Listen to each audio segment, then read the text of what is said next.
Egg white complete 100% प्रथिनेचे स्रोत आहे.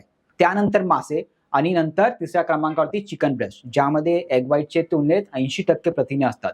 पुढील व्हिडिओ पाहण्यापूर्वी चॅनलला फॉलो आणि सबस्क्राईब करा. शाकाहारी व्यक्तींसाठी पनीर, क्विनोआ, बकव्हीट आणि सोयाबीन हे सर्वोत्कृष्ट किंवा संपूर्ण प्रथिन मानले जाते, जे आवश्यक सर्व अमिनो ऍसिड तुम्हाला प्रदान करते. याशिवाय साध्या डाळ भाताच्या मिश्रणातही प्रथिनाची मात्रा पुरेशी असते, बट डाळ भाताच्या दुप्पट असणे आवश्यक आहे. तुम्ही कॉन्सन्ट्रेटेड वे प्रोटीन देखील घेऊ शकता, परंतु तुम्ही वर्कआउट करत असाल तर, आणि ते पण फक्त एक स्कूप. जर तुम्ही अजिबात व्यायाम करत नसाल तर तुम्ही वे प्रोटीनचे सेवन करू नये. आता किती प्रोटीन घेतले पाहिजेत, तर तुमच्या वजनाप्रमाणे. जर तुमचे वजन 60 किलो असेल तर तुम्ही 60 ग्रॅम प्रथिने खावीत. तुम्हाला हा व्हिडिओ कसा वाटला हे आम्हाला कमेंट बॉक्समध्ये जरूर कळवा. अधिक माहितीसाठी या क्रमांकावरती आम्हाला संपर्क साधा. धन्यवाद.